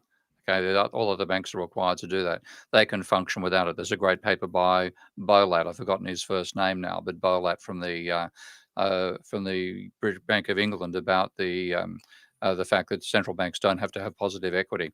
And the thing is, they can say, they can purchase as many bonds as they like. So what's the total outstanding bonds at the moment on the American market? About 38 trillion US dollars, I think. They could buy them all tomorrow. They say, we're going to be generous. We're going to buy those bonds for 40 trillion. Would you like that? Oh yeah, okay. So we give you 40 trillion for them. We'll value them at 40 trillion in our books. They could buy all the bonds outstanding tomorrow. And all this panic about government debt, you just, shake your head and say, have you ever looked inside a banking sector? Do you know how a car functions effectively? And what they're doing is they're not looking inside the car, and they're imagining there are chipmunks that have caused the wheels to spin. It's really about that mature. And if that would happen, so we follow that causality a little Yeah. further. If the Yeah. Fed bought all the bonds, that means the government, the Treasury, would be paying the Fed all that interest. The Fed would turn around after operating expenses, give it back to the Treasury. And Yep. meanwhile, because they flooded the system with reserves, the Fed, not the Yeah. Treasury, I addressed Yeah. this the other day in the US, the Fed would then be creating more reserves and calling it a deferred asset because they'd stop paying profits to the Yeah. Treasury at that point Yeah. and Yep. paying interest on reserves. There's that whole convoluted process. Evolution or revolution, Graham, I'm going to keep calling you Graham. If you had more complexity to that question about taxes, add it. I'll make sure that you get bumped up, considering you're contributing to my beer fund tonight, Friday night. There is no limit. Your $5 goes really far with me. I provide value on my live stream. I'm very Austrian. I think about finding the value when I run these live streams. So if you've got something to add on, please do so. Next question, though. Well, let's go back. This was an early question. We might have addressed it. In the godly stock flow model, how does a persistent external deficit become harmful without fiscal policy error? This is, if I had to go to where in my opinion, the mistake that MMT has made about trade, it's pretty much the whole idea of the seven blind men of Hindustan, grabbing a hold of an elephant at some point, and one reckons it's a snake, and the other says it's a wall, and somebody else says it's a pillar, etc., etc. They've got one part of it, and they then imagine the whole system is that way. So MMT is focused very much on the monetary valuations, and in a large extent, even though it says it looks at physical resources, it puts physical resources in second place. Um, Now, when you look at why does a trade deficit occur, in the case of America, there's two reasons for the trade deficit. One is it's the reserve currency, which is a mistake in the first place, but that therefore means its currency is overvalued. So therefore, if you had a manufacturing firm in Japan and a manufacturing firm in America selling similar products, the Japanese one's going to be 30% cheaper. Okay? Which therefore means people are going to buy the Japanese, and that means less manufacturing in America, more manufacturing in Japan. Now, that also means the Japanese firm gets money that it can use to invest and maintain its technological lead over the American company. And all that stuff is left out of the way MMT thinks about this particular issue. So what they argue is that if there's a trade deficit, the government can just replace that by running a larger government deficit. So when one's exactly the same as the other, that's not true. Okay? They're not fungible. If the government runs a deficit, it is not going to be putting all that money into Toyota's bank account. Okay? Whereas if you do have a trade deficit, the trade deficit in terms of where it accumulates in the exporting country is going to accumulate in a particular company, which therefore has more funds to invest and can maintain the technological lead that it got beforehand. Again, so a government deficit can also enable people to buy goods from imported goods, and you get a leakage of government money creation into the export market. So what actually happens is, even though you've got a government which is creating money domestically, that money and it's complicated. I guess the currency's got to be converted and all that sort of jazz, but it does leak money creation to another country. And if that goes on far enough, you can end up with accumulated foreign debt for that country, which might mean people don't accept its bills, its currency anymore in bonds, and insists, for example, that this little country called Argentina should issue bonds in American dollars, and then you're fucked. So I think this is one of the great weaknesses of MMT, and I've been kept quiet about it for a long time because I didn't want to damage MMT's capacity to become part of the general discussion, which no other theory have achieved since non-orthodox theories achieved since Keynes. But this has gone on too long. I've been hammered over it, and I'm hammering back. And I think it's the biggest weakness in MMT are the arguments over trade. Yeah, well, don't worry. MMT boxed itself in on the left side of things, so unless it changes its name, it is what it is for them. Mm. Next question, Lars, Gary Stevens. We got to have a debate between Gary and Steve. Got to get them together Also, at some point. Yeah. also challenges the bond prices by looking not at domestic markets, but the international competing paper. Example, dump papers inflating fiat. I'm not too sure if I understand your question, but it I think sounds he's basic. sophisticated. I think what he's saying is that the government has to look at what bonds elsewhere can be sold for when it sets its rates. And again, this comes back to, yes, on the secondary market, but not the primary. So the primary, and also if you've got a huge balance of payments problems, then yes, you're going to have to look at the international markets as well, because to get internationals to buy your bonds, you've got to see whether your bonds are, regarded well, et cetera, et cetera. This is all an issue for countries which are in financial straits to begin with. But a country which is not yet in financial straits, like the UK, they can set whatever rate they like on the primary market, and the bond buyers, they can bargain, they can decide whether they do or don't take advantage of the offer. But given the massive level of oversupply of reserves, they're going to sell those bonds no matter what. So it doesn't matter. The international market doesn't matter for a country running primary auctions in its own currency, where it hasn't yet got itself into financial difficulties in the way that Argentina does by running large trade deficits over time. We better do one for Mr. Wilson here. Oh dear. I don't know if it's much of a question. It's more, Yeah. again, No, I haven't Steve. watched it yet. Steve, But have you watched Richard Murphy's latest video? The UK is cursed. How finance destroyed our economy. Look, I Steve. completely agree with the title. I haven't seen the video yet. One of the hassles of being an active soul like myself, and you too, Ty, on that front, you're so busy writing new stuff, you don't have a chance to watch anybody else's old stuff. So, like, I've only watched a couple of Richard's videos, and I quite enjoy them, of course. We're good mates, as well as appreciating each other's research. But I haven't had a chance to watch it. The only video I've watched recently by one of my fellow travelers was George Galloway on the Tucker Carlson show, which he was actually on that just before our live stream went to air. So I watched that and watched George being George, as only George can be. I can never talk as slowly as George, nor can I put the emphasis that he does on each word, but he's got a unique way of speaking. And And it was very good, a lot of fun to watch him interacting with Tucker Carlson, who, I must say, Tucker Carlson is one of these once right wingers who's now surprising a lot of us by having progressive views on many other issues, and is now becoming a interesting alternate media group against the CNBCs and the BBCs of the world. So it's quite fascinating. That's he's punishing Trump right now. Mm. No, that's the wrong one. Where was it? Where did Mm. I see this comment? Hold on. Saw it somewhere. Oh, it was really interested me. Yeah. Oh, it's Tony. Here you go, Tony. Tony, I've explained this. These big academics, popular ones like Richard Murphy and Steve Keen and Gary, they're too busy doing their own shit. And I've already talked to Gary about it. And the last time I talked to him, Have he's you? like, oh yeah.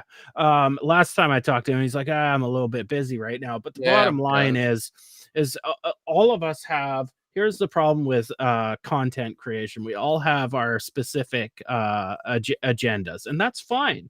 That's how paradigm shifts start, right? Somebody has a really Mm. clever idea, clever insight, and they push it forward. And it's very hard to get watered down in academic debates because that takes away from the process of doing your own work. So he's got an agenda.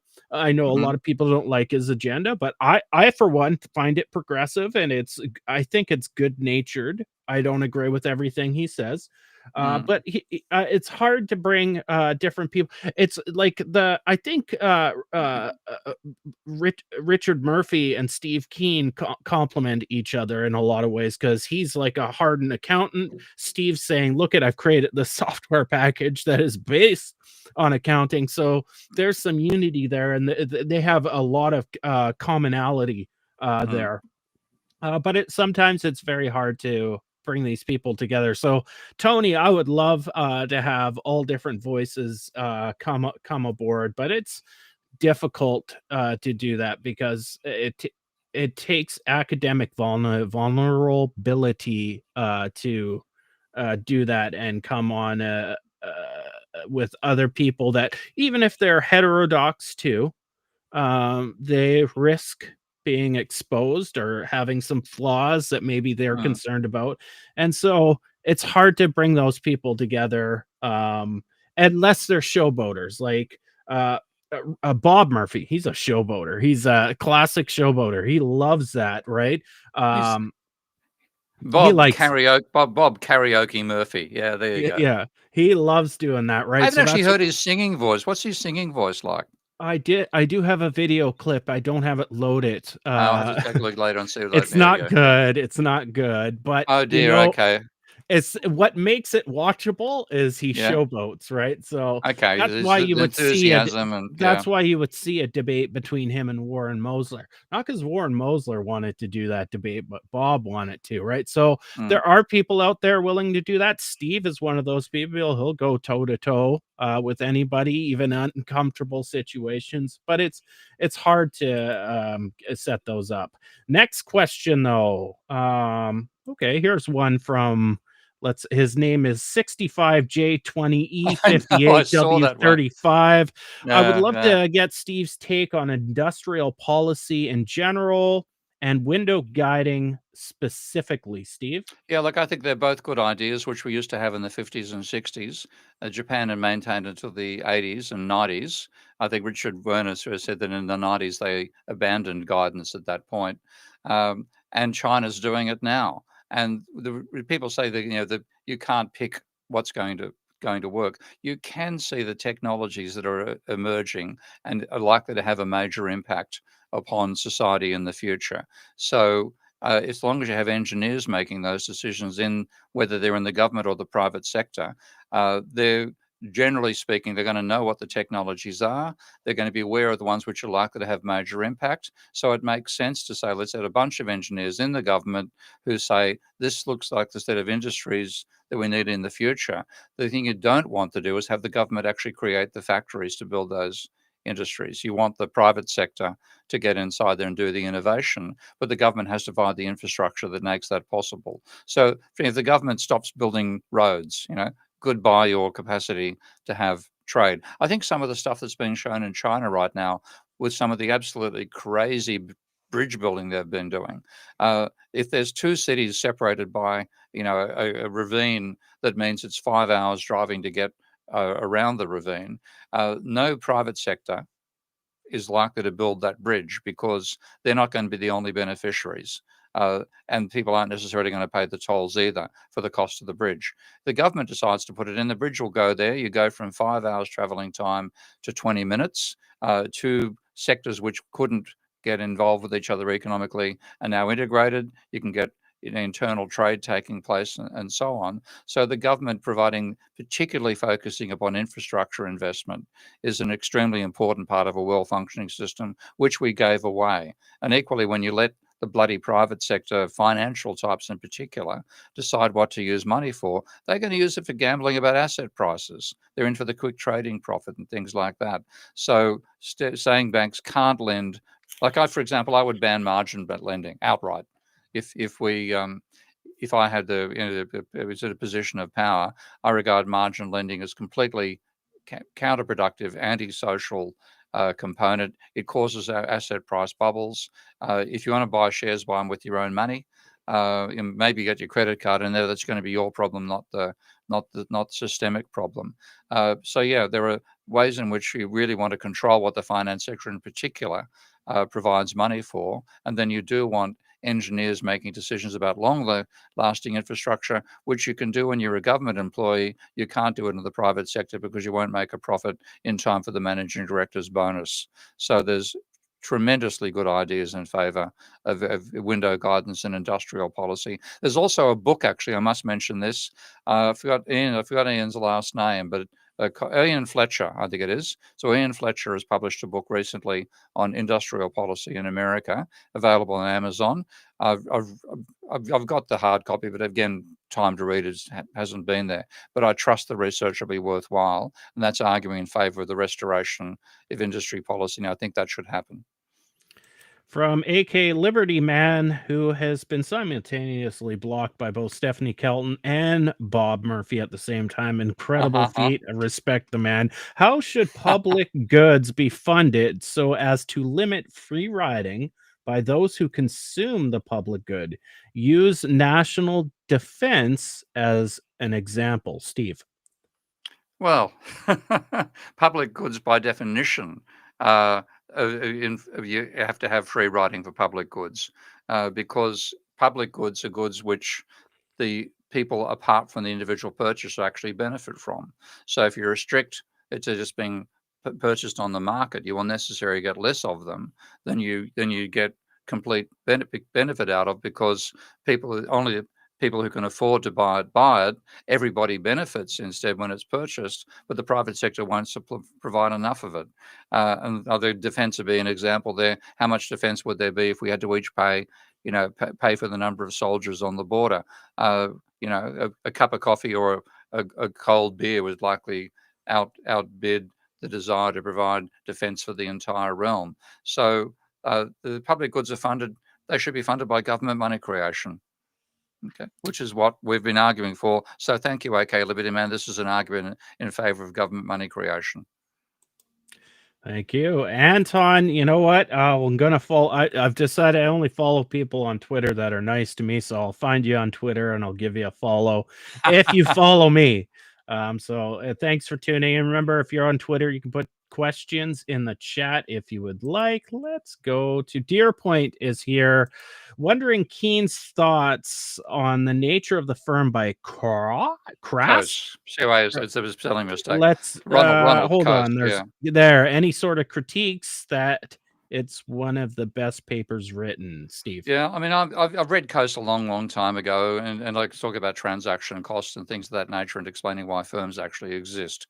Because if you think about the neoclassical vision of supply and demand, the argument there is everything should be purchased, and why don't firms operate as internal markets? In fact, when that's been tried, the firms have failed. It's a disastrous experiment, and firms themselves behave as internal command systems inside the market economy. And I think the person who's got a better handle on that, rather than Coase, is Janos Kornai. And Kornai talked about how the the environment in which firms operate determines whether firms are going to be innovative or not. So if you have the Soviet system, even if you had competing firms involved in the Soviet system, which generally you don't, but in the Soviet system, there was no market pressure in terms of somebody else would take sales away from you if you didn't target a particular market segment. So that meant that firms in Russia produced exactly the same model every year. There was no diversified consumer base to sell to. They weren't trying to get different market niches out. And Corno said that's why the Soviet system failed, because there was no pressure for innovation, and therefore there's no technological progress over time in consumer goods. It certainly applied in some military areas, but there was very little innovation in consumer goods. So Corno's argument is that it's the demand constraints on firms that give you the dynamic nature of firms. And what you effectively have is little pockets of command systems embedded in a competitive market process where you're not guaranteed that you actually get the sales for the machines you've devoted to producing your particular variation on a car. So firms themselves are command structures. If they exist inside a market where it's not guaranteed that one command system is going to beat another, then the war they take on it with each other is to compete and try to take sales away from each other. And that's what gives you innovation and change over time. So I might take another look at Coase again at some stage, but I think by far the most interesting person on the interplay between firms, which are command systems, and the market, which is a market system, a competitive system, is Janos Kornai. Thanks, Steve. And Deer Point Macro, you can find him on Twitter X. He's got a lot of interesting market content. Check him out. And we've got another one here from Lars. We touched on it briefly early in the stream. It occurred to me that the world reserve current status is unfair because all of the world's banks will accept your bonds. However, you must keep interest up to keep that paper out of the domestic economy. Question mark. Yeah, Steve? I mean, this is the whole issue of should you have a national currency being used for international trade? And that was a disastrous idea that Keynes tried to block for a number of reasons. But of course, we got it because the Americans dominated at Bretton Woods, and as Harry Dexter White wanted the American dollar to be the reserve currency, and given the power of the American system and his negotiating dominance, that's what we got. So I think it's unfair to be the international reserve currency for a whole range of reasons. And I think Keynes was aware of this. If you read his proposals for the Bancor, I think he was conscious of the fact that because the British pound was the reserve currency globally before World War II, and through its whole period of being an empire, it meant it was overvalued, which means British manufacturing couldn't compete with manufacturing in its provinces. And at some point, one of those provinces or colonies was going to end up becoming more industrial powerful than Britain and defeat them and become the new world power. I might just call that country America for the sake of argument. And now what's happening is the same thing's happening to America with China. So China's got a cost advantage of the fact that it's not the international currency. It's outdone America in manufacturing, and ultimately America will be unable to fight China in a world war. Still got the nuclear weapons, which is a bit of a trump card, pardon the pun, but they won't be able to compete. And that's exactly what happened to Britain. Okay? So I think being the reserve currency is the curse of empire. And if you take it on, your empire will decline. You get into the position of power because you've got better weapons than anybody else. You can muscle the other countries. You force them into being your colonies or your supplicants. Then you become the international currency. Suddenly your manufacturing is uncompetitive. At some point, one of those countries will become better than you at manufacturing. And my God, you have to manufacture weapons. When they start doing it, you lose out. They take over. You become the ex-empire. I think we saw that with Britain in the transition to America. Now we're seeing with America in the transition to China. The only way to avoid it is not to have a national currency for international trade. And that's what Keynes tried to achieve with the Bancor. And we're very suffered very badly from the fact that he failed, and we got the American dollar there instead. If Mike was here, he would say this screams for system dynamic modeling. Absolutely, which is what I'm doing at the moment. I hope to put that model together. By the way, I might just chuck one little comment. I saw one of the comments about where did Marx say that he abandoned labor theory of value. Well, hold this- on. okay, all right. You're the boss. I've got one set up actually that challenges Okay. you on a specific part of that. Can Okay. you please explain how profits can be based on the discrepancy between use value and exchange value? Use value is qualitative judgment, exchange value is quantitative. I think you should address that, Steve. Yes, indeed, and that's a breeze, okay, because the way that when Marx first came up with this concept, I mean, my exposure to it was having led the student rebellion over economics at Sydney University in 1973. Myself and all the people, a lot of the people in political economy, and a whole lot of people from other departments, philosophy, architecture, linguistics, Italian, all turned up to read Marx's Capital. Okay, that was during the middle of a Sydney summer, I might add, a glorious Sydney summer. There we were in a bloody cold room inside the main quadrangle reading Marx, and I was very skeptical of the labor theory of value to begin with. So my attitude was I want a very good explanation for Marx as to why machines don't create value. So I read the first 7 chapters very carefully, and then I found this argument about use value and exchange value being incommensurable. Now, whereas that's very different to the neoclassical model, which says that marginal utility and marginal cost come into comparable ratios to each other, and that's therefore utility and cost of production both go together to produce price and quantity sold. And I always thought that was a wanky view. What Marx said instead is what the neoclassicals had, where the utility of an object affected the price, applied to exchanges which were between 2 cultures that didn't really know much about each other, one tribe next to another tribe. And in that situation, if one tribe could make something the other tribe couldn't, the utility would affect the price. But he said once you have production established for the means of making a profit, you start producing for the sake of exports, and therefore the commodity being sold has no use value to the seller. In fact, they don't want to have any of these things. They're trying to sell them and get rid of them. So there's no utility lost by the seller giving away something. And that's part of the neoclassical attitude that the seller actually loses some utility when they sell a commodity. So Marx said use value and exchange value are incommensurable. And now he also talked about 2 circuits, the circuit of consumption and the circuit of accumulation. That's commodity to money to commodity, which is the circuit of that's circular. That's the commodity circuit, and then you had the accumulation circuit, money to commodity to more money. Okay.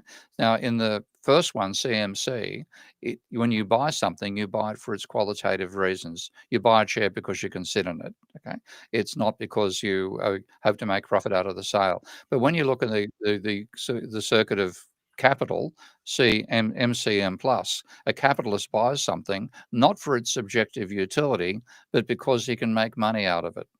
So when it comes to commodities purchased for production, the use value is quantitative. And Marx actually says that at one point. He says that what attracted the capitalist to hiring a worker is that the use value of the worker and the exchange value of the worker are 2 totally incommensurable magnitudes. He actually uses the word magnitudes. Now, magnitude is not qualitative; it's quantitative. So, in the circuit of capital, MCM plus, use value is quantitative. And that's why there can be a gap between the use value and the exchange value of the worker. And precisely the same thing applies to a machine. The use value of a machine can exceed its exchange value. Now, Marx reached that conclusion at one point, and he scared the shit out of himself because he could see that's going to be the end of the tendency for the rate of profit to fall. So here's that phrase. That's very good question, Ty, because you've put me into a framework where I can actually give the point where Marx made that discovery. This is in Grundrisse on page 383, if you have the Penguin edition of the Grundrisse. And then Marx says it also has to be postulated, in brackets, which was not done above, that the use value of the machine significantly greater than its value. i.e. that its devaluation in the service of production is not proportional to its increasing effect on production. What he's saying there is effectively the use value of the machine exceeds the exchange value, which is the basis of a machine being a source of surplus value. He scared himself shitless. He spent the next 50 pages bullshitting his way around to avoid that, and he finally said that a machine can only add the value that's been put into it by labor that made the machine in the first place, which is a fallacy. But of course, Marxists have stuck with it, and that's why they've been useless for the last century. Nice. Thanks. There was a follow-up here, and I think maybe this was the one you wanted to answer. Can Yeah, you that's the provide textual evidence. yeah, Yeah, yeah, I page had that. Yeah, page 383 of the Grundrisse. If you go to Marxist.org and take a look at the Grundrisse, just search for let's see, devaluation in the service of production. Search for that phrase and you'll find it. great stuff.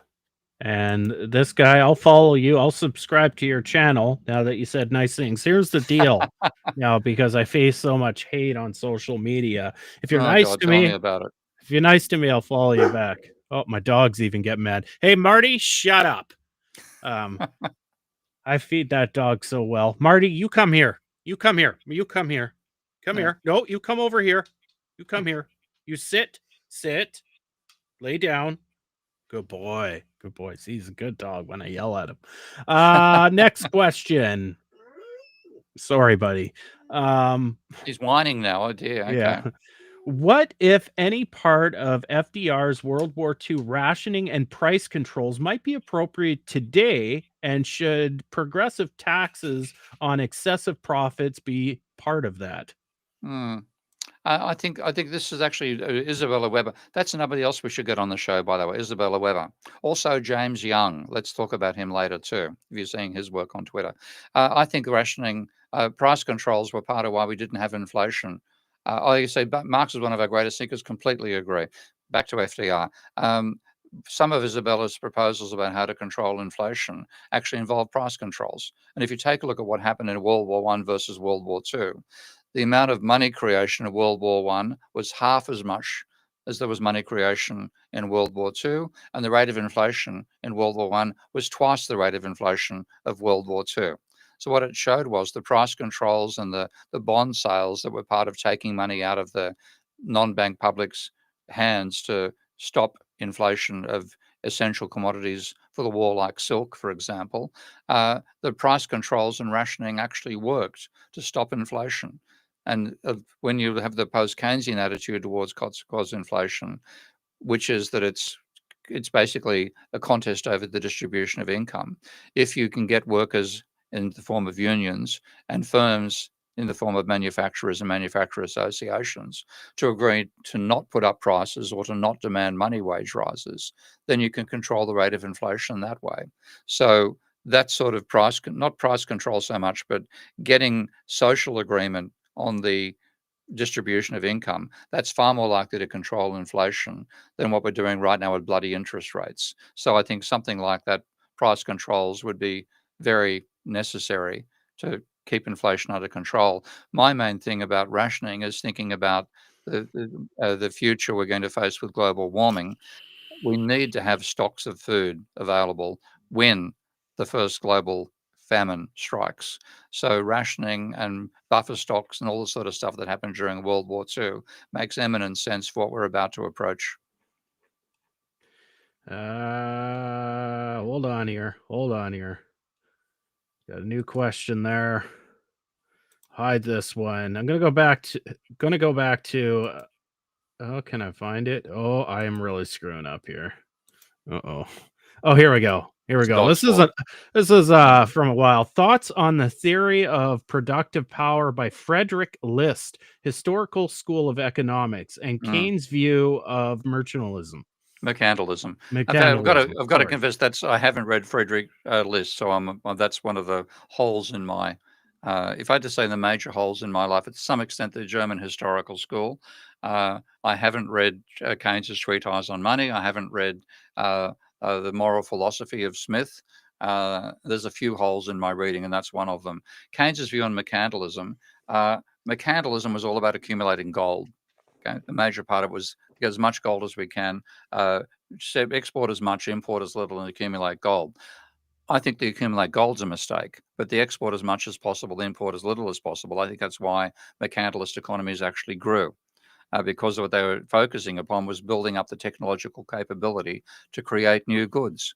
And I'm far more a mercantilist on that front than I'm an MMTer on trade, because I think the mercantilist approach, the Japanese had it, the Chinese arguably have got it right now. If you focus upon a trade surplus, you actually end up, to get the trade surplus, you've got to improve your manufacturing capability. You've got to advance faster than other countries.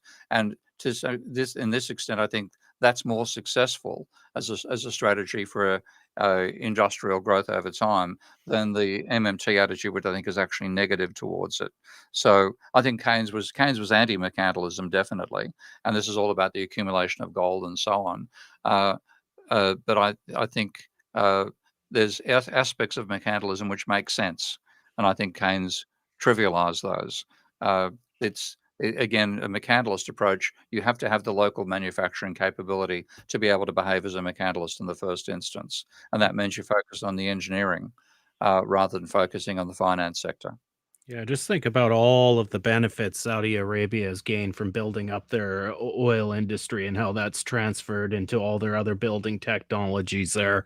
Mhm. And they have absolutely no utility for all that oil, but the rest of the world sure does. So they've really benefited from exporting as much of it as they could. But And I'm not, this is actually what the physiocrats argue, because they say the person the person who can exploit the free gift of nature is the one who makes money or makes wealth in a in our economy, and the farmer and the miner are the ones who do that. So those are the ones who get to the benefit of the free gift of nature.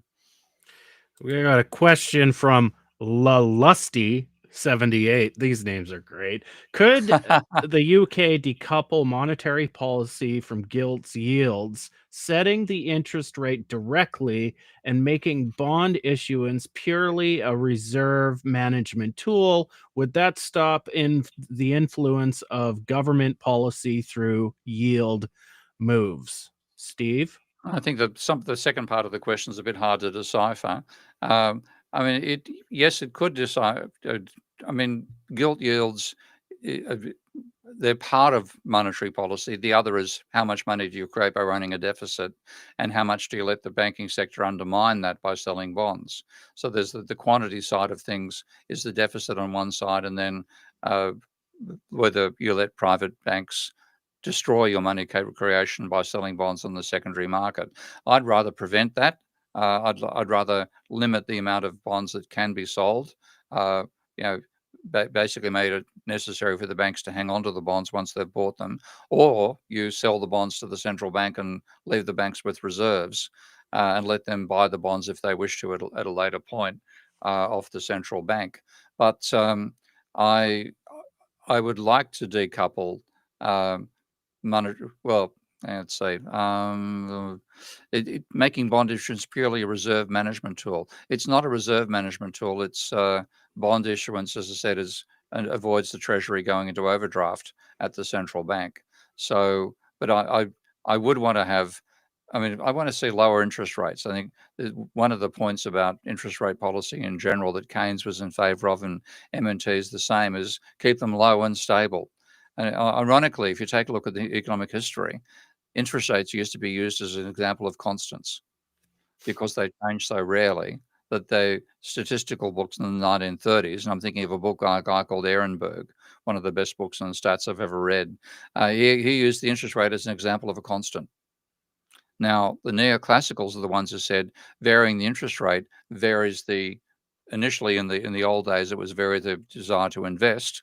Now under the neoclassicals and their bullshit DSGE models, varying the interest rate changes consumption. So they've made interest rate into a control mechanism. And this is bullshit, because for two reasons. One is the interest rate only works to control well, the whole belief that people, when they go shopping, are look at the interest rate to decide how much they buy is just garbage. That's why the Euler equation has never worked effectively.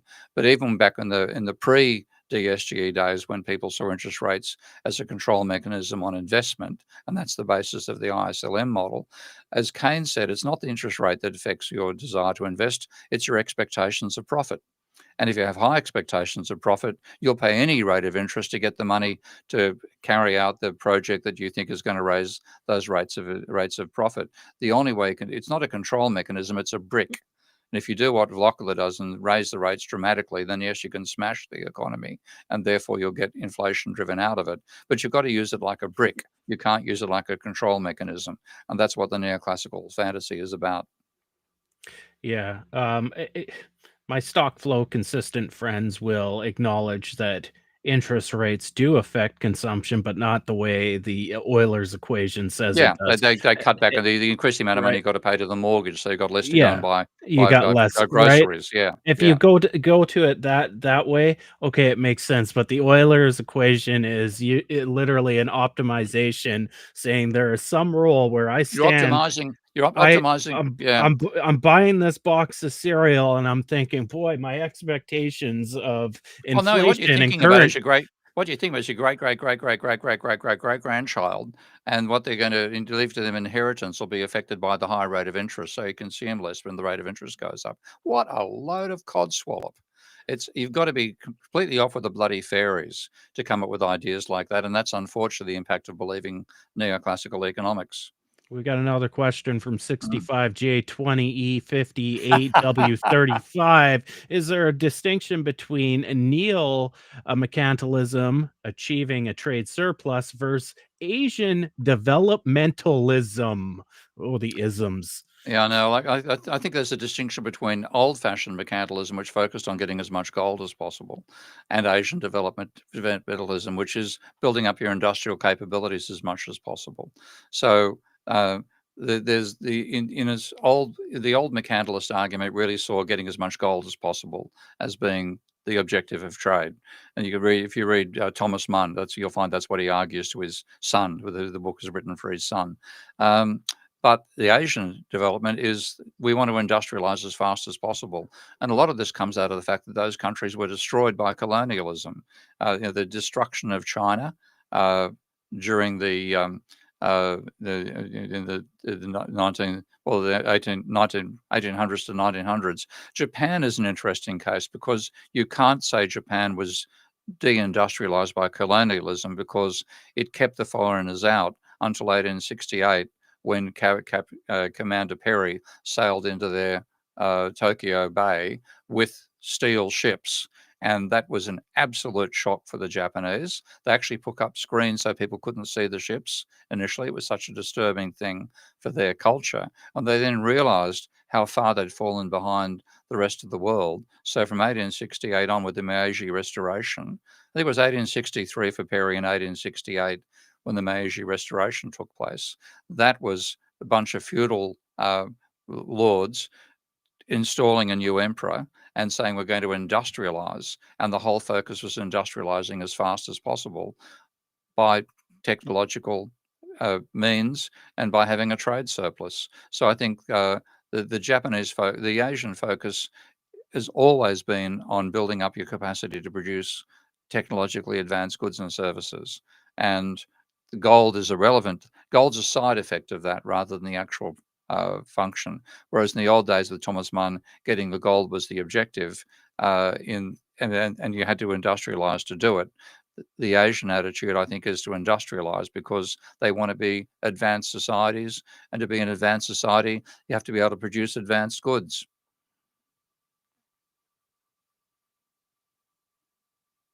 I can't hear you, mate.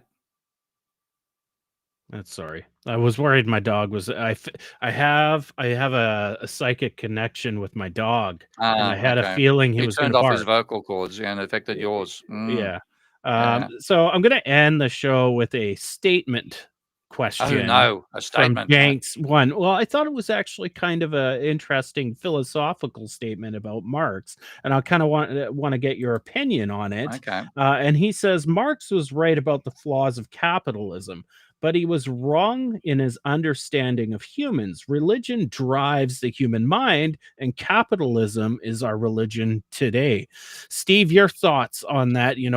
Was Marx wrong about humans, or did he know more about humans than Jenks is letting on? First of all, I think that's a very well written statement. Whether it's true or not, it's a great statement. So it's a nice way to end the discussions here. He was right about some of the flaws of capitalism, but that's like getting wrong about how believing there's a tendency for the rate of profit to fall, and focusing upon this. What he called the transformation problem, or causing that, when what he should have looked at was what I call the realization problem, turning surplus goods into actual money, which is the objective of capitalists. So I think he was, generally speaking, correct about the flaws of capitalism, uh, uh, but he was pretty good on humans as well. He had a fairly good feeling for human behavior. Um, I think the main flaw was trying to hang on to the belief that capitalism had to give way to socialism. And if you see how Marx situated himself amongst the many socialist thinkers of the 19th century, he regarded the others as what he called utopian socialists. So he said they have got this, like Cadbury's, for example, was a socialist firm, a socialist family. There were quite a few families that tried to set up well-behaved societies where the workers were treated well, rather than treated as independent serfs, which is the way they were treated in the dark satanic mills of the Industrial Revolution. So there were attempts to build about a utopian approach, and Marx says, no, I'm a scientific socialist. I can prove that socialism has to come about. That's the mistake he made. Everything was twisted by trying to prove that socialism was inevitable. In terms of religion, I think that's I think Marx was weak on that front, because he didn't appreciate the extent to which humans are belief-sharing creatures. We share beliefs in a way that we don't know other animals that can do it the way that we do. So we see ourselves as being scientific and critical and intellectual. In fact, we have beliefs about how the world functions, and we'll fight to the death over the beliefs. And in that sense, there's a lot of religion. People's personalities and identities is tied up with what they believe about the social system. So in that sense, capitalism is our religion today, and that's a major weakness of humanity, that we can't stand back and be as analytic as we pretend is our nature. There's such a tendency to share beliefs, and like I'm a weirdo. Okay, I've been hammering beliefs all my life. If a belief makes sense, I believe it. If it doesn't, I reject it. So I'm a bit of a weirdo on that front. But most people need beliefs, and they need a feeling of a community of which they are part. So if the community believes something, so do they. And therefore, I think Marx was not aware of that, and his vision of a perfect society also argued you wouldn't have religious behavior. But there's a lot of satisfaction and human interaction in religion. The closest we have to religion these days as atheists is the mosh pit at a rock concert. I think we should do better than that.